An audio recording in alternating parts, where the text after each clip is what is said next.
Bonjour Mélanie. Donc, je suis ravie de te retrouver. Merci du coup d'accepter l'invitation pour qu'on puisse parler un petit peu de toi. Donc le but, ça va être d'expliquer un petit peu comment ça s'est passé, ton bilan, quand tu es venu me rencontrer, comment tu es venu me rencontrer, ce qu'on a travaillé, comment tu es ressorti, et à la fin, tu nous parleras un petit peu de ta nouvelle vie. C'est OK pour Avec toi? plaisir. C'est avec plaisir. Alors du coup, quand tu es venu me voir, en fait, tu étais dans quel état et c'était quoi ton objectif ou ton problème? Alors moi, en fait, quand je t'ai rencontré, j'étais complètement perdue. Je vaguais un peu. Je savais pas trop où j'allais. Pour moi, c'était un cabinet que j'avais créé donc en 2013, donc il y a 11 ans, qui était un peu mon bébé. Hein, on va pas se mentir. Il faisait partie intégrale de ma vie. Et en fait, je sentais bien que j'étais plus en phase avec ce job-là, j'étais plus moi-même, j'étais aussi très fatiguée physiquement, moralement aussi, un peu, parce que forcément ça débordait sur plein d'autres choses. Et du coup, j'ai commencé un peu à regarder sur des groupes Facebook, notamment, voilà, sur la reconversion infirmière, sur que faire après ou comment je pouvais sortir un peu de cet engrenage. Et je suis tombée sur un groupe qui s'appelait Reconversion infirmière libérale. Et donc, j'ai commencé à suivre des petites vidéos. J'ai vu donc une vidéo de toi. Et un jour, en rentrant voilà, de tournée complètement fatiguée, désabusée de tout, j'ai pris le téléphone et je t'ai envoyé un petit message. Et voilà, alors pour la petite histoire, au début, j'avais fait un peu machine arrière parce que j'ai eu la trouille. Je me suis dit finalement, la reconversion, Mélanie, tu as quand même un job, tu as une stabilité, tu as plein de choses. Et non, non, ça n'allait pas du tout. Donc, j'ai décidé de te recontacter et de me lancer dans tout ça. Voilà. Ok, je me rappelle, oui, effectivement. Et du coup, qu'est-ce que tu souhaitais en fait? Est-ce que tu peux nous dire un peu ce que tu souhaitais à court terme et à long terme en fait? Alors moi, clairement, je souhaitais pouvoir respirer. J'avais l'impression d'être une bougie sous cloche qui était un peu à petit feu et qui s'éteignait tout doucement, tout doucement, tout doucement. Donc j'avais vraiment envie de retrouver déjà me retrouver moi, apprendre à me connaître parce que finalement, ben, voilà, j'ai fait ça toute ma vie et je savais pas vraiment quels étaient ben, mes points forts mm, qui étaient dans ma personnalité qui me permettaient de me servir de ça dans mon travail. Et j'avais aussi, oui, besoin d'y voir un peu plus clair sur comment me positionner, vers où aller, parce que c'était très flou. Je m'étais jamais imaginé faire autre chose de ma vie. Je n'aurais jamais cru faire autre chose de ma vie d'ailleurs. Donc voilà, j'avais plus besoin, enfin, j'étais très fatiguée et ce que je souhaitais surtout et que j'ai trouvé avec toi, c'est un accompagnement personnalisé. C'est-à-dire que non seulement je t'ai vu en vidéo, mais en plus c'est toi qui m'as accompagnée du début jusqu'à la fin. Encore aujourd'hui d'ailleurs, même après le bilan. Donc ça c'est, enfin, vraiment ça n'a pas de prix quoi. Voilà. Ok. Et du coup, en fait, est-ce que tu peux dire, pour ceux qui nous regardent, les différentes étapes que tu as pu franchir tout au long du bilan? Notables, Alors, on va dire. Au début, clairement, je remplissais les tests. Pour moi, je faisais mes devoirs et je comprenais pas vraiment ce que tu attendais de moi. Voilà, j'avais vraiment du mal à suivre. Et en fait, c'est vrai que voilà, au sein du cabinet, ça se passait pas très bien. Et je pense que ça me bloquait énormément. Et du coup, on a mis un peu entre parenthèses ben, le bilan de compétences pures pour faire un peu plus de coaching sur comment me positionner en fonction de ma personnalité, des personnalités que j'avais en face, tout ça. Et ça m'a beaucoup aidé. Et une fois que j'ai franchi le cap de me dire, ben voilà, c'est pas une fin en soi si tu décides d'arrêter d'être infirmière libérale dans ce cabinet-là. C'est juste le début d'autres choses avec ce que tu as déjà. En fait, c'était pas une fin, c'était une continuité différente. Et du moment où j'ai compris ça, là, j'ai senti un poids en moins. Ben, ça a été flagrant le changement. À un moment donné, psychologiquement, il s'est passé quelque chose. Le fait d'avoir verbalisé toutes ces difficultés, tout ça, j'ai senti que voilà, on avait avancé vers autre chose. Et alors là, les idées ont commencé à fuser. Dès que je faisais un truc, je me voyais faire un nouveau métier. Enfin, c'était vraiment là, j'ai eu du mal à me canaliser. Oui. Là aussi, tu te rappelles? Et du coup, là aussi, ça a été top parce que tu m'as vachement aidé à bien me recentrer sur, en fonction des tests pour lesquels j'avais pas forcément compris au départ ce qui était important pour moi, ma vie de famille, voilà, être sereine dans ma vie de tous les jours et dans mon travail, c'était primordial pour moi. Le challenge, ça faisait aussi partie de ce qui était important pour moi et du coup, on a pu axer petit à petit et rentrer dans un entonnoir et ça, c'était vraiment, voilà, ça m'a permis de bien avancer. Ouais, disons que c'est vrai qu'au début, je me rappelle, en fait, enfin, tu voyais pas pourquoi, comment, et c'est vrai que même visuellement, ça se voyait physiquement, c'était un peu dans la contraction, entre guillemets, et tout d'un coup, j'ai vu l'ouverture, mais effectivement, ça passe par, OK, on va régler la problématique de base, qui n'est pas souvent et tout le temps le job, en fait, il y a autre chose Oui, dessous, effectivement, et le tout, c'est pour le comprendre, pour ne pas reproduire les mêmes erreurs ailleurs, ce qu'on oui, comprend que après. en faisant le coaching, effectivement. OK. Du coup, le but du jeu, c'est de comprendre un petit peu maintenant où est-ce que tu en es, du coup, de cette aventure post-bilan, ce que tu fais, et de présenter ta nouvelle activité, puisque je suis persuadée que les gens ont envie de savoir. Alors, concrètement, moi, je me suis vraiment bien détachée de ce cabinet. Voilà, j'ai compris que voilà, ça appartenait au passé, mais en tout cas, ça fait partie de ma vie aussi à aujourd'hui. J'ai compris quand même que, il y avait des choses importantes pour moi, c'est-à-dire la relation à l'autre, une relation de confiance. Tout ça, ça fait partie des choses qui sont, moi, je suis quand même quelqu'un de plutôt sociable et voilà, et vraiment dans l'entraide et dans la cohésion. Et ça, c'était important de garder ce côté-là. Ce qui était aussi primordial pour moi, c'était l'indépendance. Voilà, moi, j'avais vraiment besoin d'être indépendante. Donc, aujourd'hui, je m'occupe, voilà, je travaille dans un cabinet de courtier et je m'occupe donc des paramédicaux, notamment des infirmières, pour tout ce qui est protection sociale. Donc, je m'occupe essentiellement de leur prévoyance et de choisir, voilà, ce qui est très important, c'est de choisir la solution qui est la plus adaptée à chacune d'entre nous. On n'a pas toutes les mêmes vies personnelles et donc forcément, bah, il faut s'adapter à nos objectifs de vie, qu'ils soient personnels ou professionnels. Moi, ce que j'ai aimé avec toi, c'est cette proximité, le fait d'être disponible et voilà, on n'est pas que des dossiers, on n'est pas que des numéros. Et ça, c'est hyper important pour moi. Ça me tient énormément à cœur d'être proche de mes clients et de pouvoir les conseiller. Encore, voilà, il y a pas le week-end dernier, ben voilà, quand il y a quelqu'un qui est en difficulté, qui a eu un accident ou n'importe quoi de la vie quotidienne, pas forcément grave, mais on se pose des questions, comment ça va se passer, comment je vais être pris en charge, est-ce que c'est considéré comme un accident, est-ce que ça allait pas? Ben, c'est quand même toujours beaucoup plus rassurant d'avoir un numéro de portable et quelqu'un qu'on connaît et avec qui on se sent en confiance, qui puisse vous dire, ben oui. Ne t'inquiète pas, tout va bien se passer, ça va être pris en charge de telle façon, je te dirai, fais ce que tu as à faire et ensuite, voilà, fais-toi soigner et on fait le point lundi sur tous les papiers dont je vais avoir besoin. Je m'occupe de ton dossier, pas besoin d'appeler une plateforme en 01 où on tombe jamais sur la même personne et où finalement on bataille pour avoir des informations et ça, c'est pas possible dans le travail en tant qu'infirmière. Moi, je l'ai vécu entre deux tournées, entre voilà, on ne sait pas comment. J'ai aussi vécu mon mari qui me dépose chez chaque patient parce que je me suis fait une entorse de la cheville et que je peux pas conduire. Et ça, c'est juste pas concevable.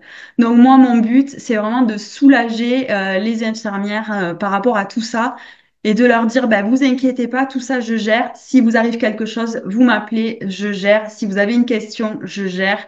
Voilà, je m'occupe de tout et on se voit régulièrement. Et quand il y a des questions, on s'appelle. Je suis disponible et je suis là. pour elles. Et donc ça, c'est hyper important pour moi. Ah ouais, ouais, parce qu'en plus, moi, enfin, j'ai souvent des filles en bilan de compétences. Bon, moi, déjà, je l'ai vécu, hein. C'est clair que j'ai eu un numéro de téléphone, enfin, comment dire, un 01, comme tu dis.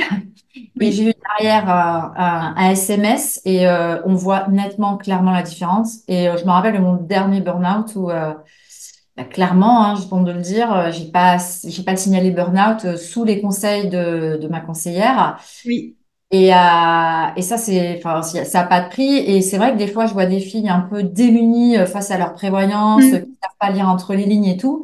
Et je me rappelle d'une fille, bon, après, je sais pas si elle regardera le reportage, donc voilà, mais bah, elle a eu un gros souci par rapport à quand elle est passée de titulaire à remplaçante au niveau des ouais. dates, au niveau de l'ordre, et nanani, nanana, ce qui fait que la prévoyance, je lui réclame et tout. Et c'est vrai que ça, quand on a un conseiller là qui nous connaît par cœur, qui connaît toutes les lignes pour nous, bah, ça n'a pas de prix, quoi. Surtout qu'on a autre chose à penser que penser à ça, quoi. Et puis des petits conseils, c'est toujours bon à prendre. Quand on change d'interlocuteur tout le temps, en fait, on n'a pas les bons conseils qui sont adaptés à notre vie pro et perso et à nous, en fait, à notre vision des choses.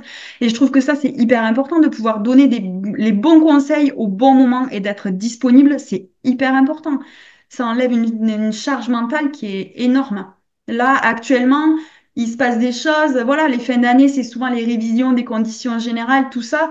On reçoit des courriers, on ne sait même pas ce que c'est, mais il y a énormément de choses qui se jouent aujourd'hui sur les grossesses, sur les burn-out. Il faut y faire hyper attention et ça, c'est très Ouais. important et ça fait partie de mon rôle aujourd'hui que de dire, ben, pensez bien à regarder comment vous êtes couverte, quoi. Parce que là, en fait, il y a quelque chose qui est sous En le... fait, là, il y a des révisions des conditions générales des contrats, ce Ouais. qu'ont le droit de faire les compagnies. Et donc, voilà, il y a des exclusions qui se jouent sur le burn-out, sur les grossesses, sur les problèmes ostéo-articulaires. Et donc, ben, il y en a certaines qui risquent voilà, qui ne sont plus couvertes. Oui, il y a des compagnies qui refusent de couvrir à aujourd'hui. Ah oui, donc toi, en plus, le fait, parce que c'est vrai que je connaissais pas ton système de courtier, j'ai appris ça à titre personnel, mais dans le domaine immobilier et de la banque. En fait, toi, tu choisis la meilleure prévoyance Ouais. en fonction de la personne, c'est ça. Oui. Pour l'une, tu vas dire, bah, telle prévoyance est faite pour toi. Pour l'autre, tu vas dire, non, celle-là, elle est plus adaptée. Oui, Ah oui. exactement. Parce que comme j'ai un panel de compagnies avec qui on travaille, ça me permet de pouvoir ben, adapter au client la bonne compagnie et d'avoir une stratégie voilà, bien adaptée à chacune d'entre nous. On n'a pas les mêmes besoins quand on a ben, 40, 45 ans que quand on en a 25. On a une vision, voilà, on a des projets de vie, des projets de grossesse ou des projets autres qui font que ben, il faut quand même bien cibler la compagnie sur laquelle on... Et donc là, celles qui ont révisé leurs conditions générales avec le coût de la grossesse et les machins comme ça, j'imagine que dans ton fichier client, tu les as avertis que... Oui, ok, moi j'ai averti tous mes clients d'accord. sur ces changements de conditions. C'est mon boulot aussi. Et moi, je fais des points. Voilà, j'aime bien les rappeler régulièrement, faire un point une fois par an, parce que c'est hyper important d'avoir un suivi aussi. Et c'est aussi ce qui fait qu'on est en confiance, voilà, dans la relation. Donc oui, on se voit. Je viens au cabinet. Moi, je me déplace. Je viens au cabinet où on fait une visio si elles n'ont pas le temps. Et voilà, et on se voit.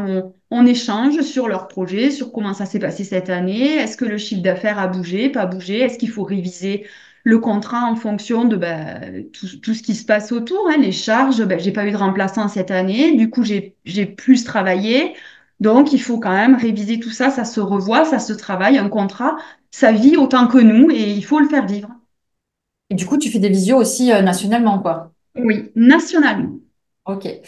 Et du coup, par rapport à l'infirmière, quelle est la... Alors, moi, par rapport à infirmière, je suis pas si loin de ce que je faisais parce qu'en fait, je me suis rendu compte à travers le coaching et le bilan de compétences que ce qui m'animait le plus, c'était la relation à l'autre. J'avais, je finissais par avoir plus de plaisir à prendre un café le dimanche autour d'un croissant avec mes patients que finalement de faire réellement une perfusion. Et j'avais besoin de cet échange, j'avais besoin de cette relation de confiance avec eux et d'être un petit peu aussi dans la prévention. J'ai toujours été quelqu'un qui était beaucoup dans l'accompagnement, dans la prise en charge globale. Et ça, aujourd'hui, je le retrouve aussi dans mon travail. Et c'est hyper important parce que je suis énormément dans la prévention. Attention, s'il se passe ça, voilà. Les différents barèmes qui sont appliqués, c'est des choses que moi-même je connaissais pas quand j'étais infirmière. Je me suis rendu compte que j'étais pas prise en charge, voilà, forcément correctement. Et ben aujourd'hui, moi, je tiens à informer le plus grand nombre des infirmières sur la façon dont on est pris en charge et comment sont faits les contrats. Et du coup, ça fait quoi de plus se lever le week-end, de plus se lever à 5 heures du matin? C'est génial. Euh, j'ai appris vraiment ce que c'était un week-end. Parce qu'en fait, quand je calcule, aujourd'hui, quand je finis, bah, je suis en week-end. Alors, c'est vrai que j'ai quand même un téléphone que je garde, voilà, parce que bah, j'ai besoin d'être, voilà, pour moi, je dois être aussi disponible pour mes clientes. Mais par contre, déjà, je ne me réveille plus, donc je suis beaucoup moins fatiguée tôt le matin. Mais par contre, le week-end, ben, je suis en week-end. Je ne suis pas le vendredi soir complètement fatiguée parce que ben, j'ai fini ma tournée à 20h30 et que je n'en peux plus. Le samedi matin où ben, finalement on est tellement fatigué de sa semaine que ben, ça a déjà mangé sur le samedi matin. Et puis le dimanche après-midi, ben, il y a les transmissions. On est déjà en train de vérifier si on a le haut-agraphe et la bonne boîte pour le labo. Et ben, on est déjà la tête dans le travail le dimanche à midi. Et le lundi matin, on repart. Donc, c'était pas un vrai week-end. Ah ouais, ouais, ouais. Puis c'est vrai que même, enfin moi je vois, même si on nous envoie des SMS ou des trucs comme ça, enfin ou des, si on est contacté comme ça, un travail plaisir, ça n'a pas Ah la même oui. fonction, hein, ça a Ah pas. oui. Puis finalement, j'en ai vraiment, vraiment pour moi, c'est plus du plaisir et Ouais, c'est c'est plus ça. voilà un moment de partage que voilà, ne Mhm. t'inquiète pas, c'est de la réassurance. Voilà, je reprends le cas de l'infirmière qui m'a appelé au port des urgences le week-end dernier. Mais ne vous inquiétez pas, tout va bien se passer. Vous pouvez y aller. Ne vous voilà, tout va bien. Voilà, tout va bien. Vous êtes couverte comme il faut. Ouais, c'est Et du ça, ouais. coup, ça permet de l'apaiser sur le moment. Elle qui rentrait aux urgences. Elle était beaucoup mieux et moi je suis hyper satisfaite parce que en fait c'est Ouais. exactement ce que je veux. C'est que elle soit sereine dans sa vie de tous les jours et dans son travail et même dans sa vie perso. Elle se pose pas de questions. Elle sait, voilà, c'est Mélanie qui gère tout ça. Moi j'ai pas de problème. Je sais que je suis bien couverte. Ouais, ouais, et puis c'est vrai que ça déborde sur nous, parce que souvent, enfin, j'entends souvent des discours, l'équilibre vie pro, vie perso, et en fait, c'est vrai que quand on est infirmière libérale, on l'a plus, hein, techniquement. Mais par contre, c'est vrai que quand on est, enfin, donc c'est un vrai travail de coaching, parce que justement, tu l'as bien vu, on travaille sur les priorités et tout. Mais finalement, comme on a fixé ses propres limites et ses propres priorités, ça vient pas, c'est pas imposé et subi. Et ce qui fait que c'est toi qui as choisi de répondre et d'être disponible, c'est tes valeurs, c'est ta priorité de vie. Donc forcément, tu le vis bien, en fait, t'es en adéquation. Et c'est ça être aligné, c'est ça l'équilibre. Oui, mais moi, j'avais pas compris ça du tout, ce que ça voulait dire qu'être aligné. Je me sens bien, je dors tranquille, je sais, voilà, quand il y a un contrat qui est compliqué, ben, je suis honnête, j'ai toujours été transparente et je suis transparente jusqu'au bout. Voilà, le burn-out, comme tu as dit ta conseillère un jour, ben, attention, tu n'es pas assuré pour. Voilà, donc fais attention, si ça arrive, eh ben, je suis transparente, mais au moins, je sais que je suis allée jusqu'au bout. Un contrat, c'est pas que signer un contrat, enfin, je vois pas les choses comme ça. Moi, j'avais la hantise des assureurs. On les voyait arriver à 3 kilomètres quand on était au cabinet. Je veux pas du tout ressembler à ça. J'ai envie d'une relation qui soit mutuelle et voilà. Et je suis là pour les accompagner. Je suis pas là pour leur prendre 200 euros par mois et basta. Non, c'est pas ça une prévoyance. Une prévoyance, c'est quelqu'un qui s'occupe de vous jusqu'au bout, de A à Z, du début de la signature du contrat jusqu'au jour où vous avez un pépin. Et même s'il n'y a pas de pépin, eh ben tant mieux, mais au moins vous savez que vous êtes tranquille. Et c'est ça ma priorité. Ok, bah écoute, merci d'avoir témoigné du coup de ta nouvelle activité, du bonheur que ça fait de ne plus être infirmière, et puis du coaching qu'on a fait ensemble. Et puis de toute façon, je mettrai le lien du coup de toutes tes coordonnées sous la vidéo pour que les Avec gens plaisir. aient accès à tes contacts précieux, enfin à ton contact précieux. Parce que c'est vrai que, enfin, c'est tout le temps quand il y a un problème qu'on se réveille, mais c'est trop tard en fait. Et c'est le problème, quoi. Ouais. Et c'est hyper important, surtout que je te dis, moi j'en ai plein là en bilan. Elles ont toutes des problèmes, enfin pas toutes parce que non, mais beaucoup des problèmes de prévoyance et elles se sont fait avoir, elles n'ont pas lu entre les lignes. Mm, Et ça, c'est vraiment. Et puis, je connaissais pas cette activité de courtier, mais je trouve ça bien, du coup, bah, toi, c'est plus telle prévoyance, toi, c'est plus telle prévoyance. Je trouve ça bien comme système, vraiment. Donc voilà. Et ben, Mélanie, merci beaucoup. Et puis, merci à toi. bon, À on est en bientôt. contact. À bientôt.